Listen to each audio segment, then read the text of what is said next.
Hello everyone, welcome to nursing chronicles YouTube channel. आज के इस वीडियो में हम अपकमिंग आरआरबी नर्सिंग सुपरिटेंडेंट के लिए मल्टीपल चॉइस क्वेश्चन को सॉल्व करेंगे। फर्स्ट क्वेश्चन होगा हमारा, which phase of filariasis is associated with acute adenolymphangitis. Filariasis की कौन सी ऐसी फेज है जो कि एसोसिएट होती है एक्यूट एडिनोलिम्फेंजाइटिस के साथ में? Option A pre patent phase, option B chronic obstructive phase, option C acute inflammatory phase, option D latent phase. Right answer है हमारा यहाँ पर option C acute inflammatory phase. चलिए इसका रेशनल हम देख लेते हैं। सबसे पहले हमें यह पता होना चाहिए कि जो हमारा एक्यूट एडिनोलिम्फेंजाइटिस है उसके अंदर क्या क्या होता है। उसके अंदर आपको प्रेजेंट देखने को मिल सकता है फीवर, लिम्फ नोड पेनफुल होंगी, रेडनेस और स्वेलिंग होगी अलोंग लिम्फेटिक वेसल, और साथ ही साथ प्रेजेंट होगा tender lymph adenitis. This occur during the acute inflammatory phase of lymphatic filariasis. जब भी हमारा लिम्फेटिक फाइलेरियसिस का केस होता है उसकी एक्यूट इन्फ्लामेटरी फेज के अंदर यह होता है, और उसका रीजन होता है कि इम्यून रिस्पॉन्स अगेंस्ट एडल्ट। हमारा MTP act 1971 in India specifies all of the following except. MTP act जो है 1971 वाला इंडिया में, वह हमें सारी चीजें स्पेसिफाई करता है सिवाय एक को छोड़ के।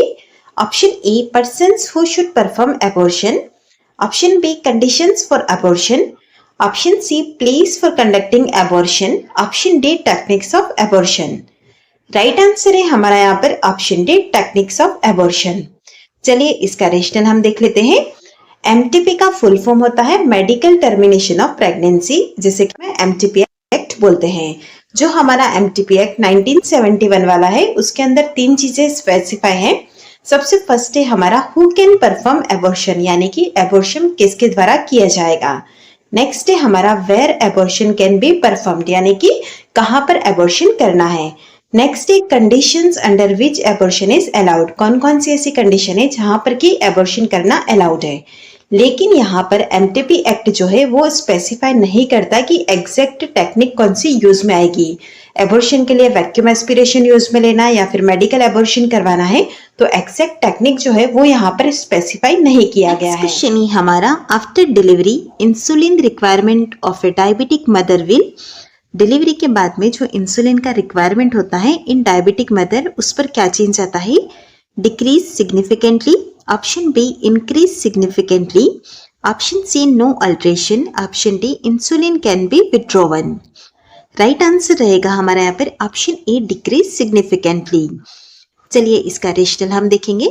सबसे फर्स्ट हम बात करेंगे कि ड्यूरिंग प्रेगनेंसी जो होता है हमारा इंसुलिन का रिक्वायरमेंट इंक्रीज क्यों होता है।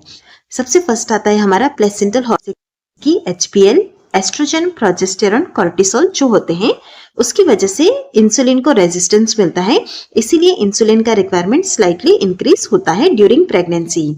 लेकिन आफ्टर डिलीवरी क्या होता है, प्लेसेंटा जो होता है वो तो एक्सपेल्ड हो जाता है, जिसकी वजह से क्या होगा, इंसुलिन रेजिस्टेंस जो है वो सडनली ड्रॉप हो जाएगा और जो इंसुलिन का रिक्वायरमेंट है वो भी सिग्निफिकेंटली डिक्रीज होता है।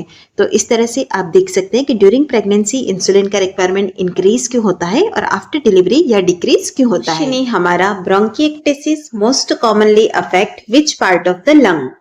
ब्रोंकिएक्टेसिस जो होता है उसके अंदर लंग्स का कौन सा पार्ट है जो कि मोस्ट कॉमनली अफेक्ट होता है? Option A lower lobe, option B upper lobe, option C middle lobe, option D none of the above. Right answer है हमारा यहाँ पर ऑप्शन ए लोअर लॉब। चलिए इसका रेशनल भी हम देख लेते हैं। सबसे फर्स्ट हम देखेंगे कि ब्रोंकिएक्टेसिस की कंडीशन के अंदर होता क्या है। जो ब्रोंकाई होती है वो परमानेंटली डायलेटेशन होता है। नेक्स्ट बात आती है कि इसके अंदर कौन सा लॉब है जो कि कॉमनली अफेक्ट होता है, तो वो है हमारा लोअर लॉब, क्योंकि यहाँ पर ग्रेविटी डिपेंडेंट सिक्रेशन पुलिंग होती है, इसीलिए जो लंग्स का लोअर लोब होता है वो मोस्ट कॉमनली अफेक्ट होता है इन ब्रोंकिएक्टेसिस, और स्पेशली यह हमें देखने को मिलता है पोस्ट इन्फेक्टियस केसेस के अंदर। नेक्स्ट क्वेश्चन है हमारा, what is the typical treatment for chronic otitis media with perforation of the tympanic membrane. कौन सा टिपिकल ट्रीटमेंट है फॉर क्रॉनिक ओटाइटिस मीडिया, साथ ही साथ टिम्पैनिक मेम्ब्रेन परफोरेशन भी प्रेजेंट है। Option A surgical repair of ear drum, option B oral antibiotics, option C decongestants, option D corticosteroid therapy. Right answer होगा हमारा यहाँ पर option A surgical repair of ear drum. यह हमारा definitive treatment रहेगा in the case of chronic otitis media and with perforation of the tympanic membrane.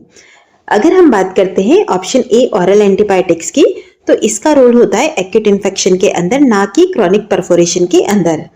Next option C के अंदर आप देखेंगे डीकंजेस्टेंट। डीकंजेस्टेंट जो होते हैं वो परफोरेटेड ईयर ड्रम के अंदर इफेक्टिव नहीं होते हैं। ऑप्शन डी है हमारा कॉर्टिकोस्टेरॉइड थेरेपी या क्रॉनिक परफोरेशन मैनेजमेंट के अंदर इसका भी कोई रोल नहीं होता है। चलिए हम रेशनल पे देख लेते हैं।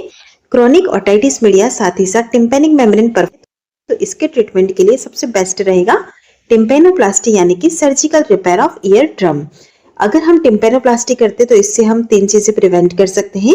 एक होता है हमारा रिकरेंट इन्फेक्शन प्रिवेंट किया जा सकता है, आप हियरिंग लॉस को प्रिवेंट कर सकते हैं, साथ ही साथ जो अदर कॉम्प्लिकेशन होते हैं उसे भी प्रिवेंट किया जा सकता है। नेक्स्ट क्वेश्चन है हमारा IMCI was taken to prevent morbidity and mortality from all except option A neonatal tetanus, option B malaria, option C malnutrition, option D otitis media. Right answer है हमारा यहाँ पर ऑप्शन ए नियोनेटल टेटनस। सबसे first हम बात करेंगे IMCI का full form क्या होता है। IMCI यानी कि मैनेजमेंट ऑफ चाइल्डहुड इलनेस, इसे लॉन्च किया गया था WHO एंड यूनिसेफ के द्वारा, और इसका जो मेन पर्पस था वो है कि टू रिड्यूस अंडर 5 मॉर्टेलिटी। इसके जो मेनली टारगेट थे वो थे न्यूमोनिया, डायरिया, मलेरिया, मिजल्स और मॉलन्यूट्रिशन। लेकिन जो हमारा नियोनेटल टेटनस है इसे आप प्रिवेंट कर सकते हैं मेनली बाय मैटरनल इम्यूनाइजेशन यानी कि TT वैक्सीन के द्वारा, साथ ही साथ क्लीन डिलीवरी प्रैक्टिस के अंदर। अब बात आती है कि यह किसके अंदर कवर किया जाता है, या maternal and newborn care program के अंदर कवर किया जाता है।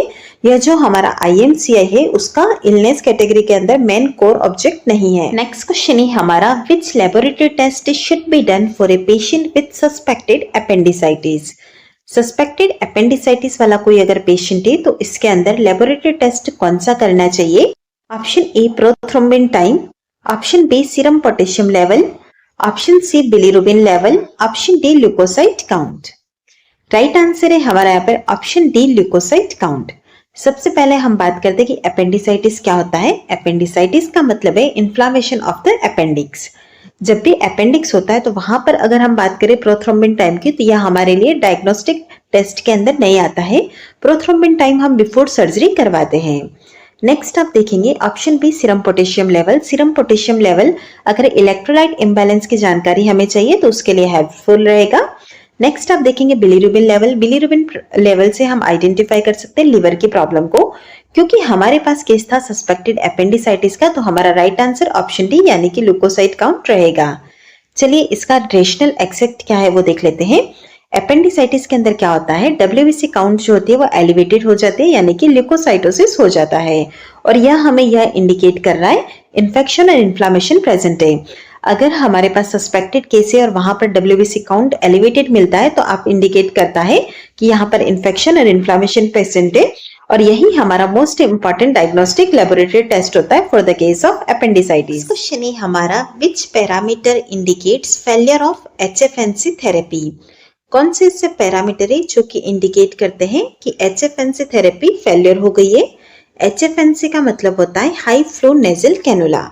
Option A decreased respiratory rate, option B improved SpO2, option C persistent tachypnea and increase breathing, option D improved comfort. Right answer है हमारा यहाँ पर option C persistent tachypnea and increased work of breathing.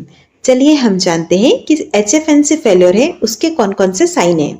सबसे first आप देखेंगे tachypnoea यानी कि RR ज्यादा है, मतलब कि हमारा HFNC काम नहीं कर रहा है, फेलियर है। हाइपोक्सिया जो है वो इंप्रूव होने की जगह और ज्यादा वर्स्ट होता जा रहा है। जो एसेसरी मसल्स का यूज है वो और ज्यादा इंक्रीज हो रहा है। मेंटल स्टेटस पेशेंट का अल्टर हो रहा है। तो यह 4 साइन ऐसे जो कि हमें इंडिकेट कर रहे हैं कि जो हमने हाई फ्लो नेजल कैनुला लगाया उससे हमें पेशेंट का इंप्रूवमेंट नहीं देखने को मिल रहा है। क्वेश्चन है हमारा what is the colour of the vacutainer tube containing EDTA। आपने देखा होगा ब्लड कलेक्शन के लिए अलग अलग ट्यूबिंग्स जो होती है उसे यूज में लेते हैं, उसे हम वैक्यूम टेनर ट्यूबिंग कहते हैं। अब हमें पूछा गया है कि जिस ट्यूब के अंदर EDTA होता है उस ट्यूब का कलर क्या होता है। Option A red colour, option B pink colour, option C lavender purple colour, option D green colour. Right answer है हमारा यहाँ पर option C lavender purple colour की जो ट्यूबिंग्स होती है उसके अंदर EDTA कंटेन होता है। अब आपको कमेंट सेक्शन के अंदर बताना है कि इस EDTA का फुल फॉर्म क्या है।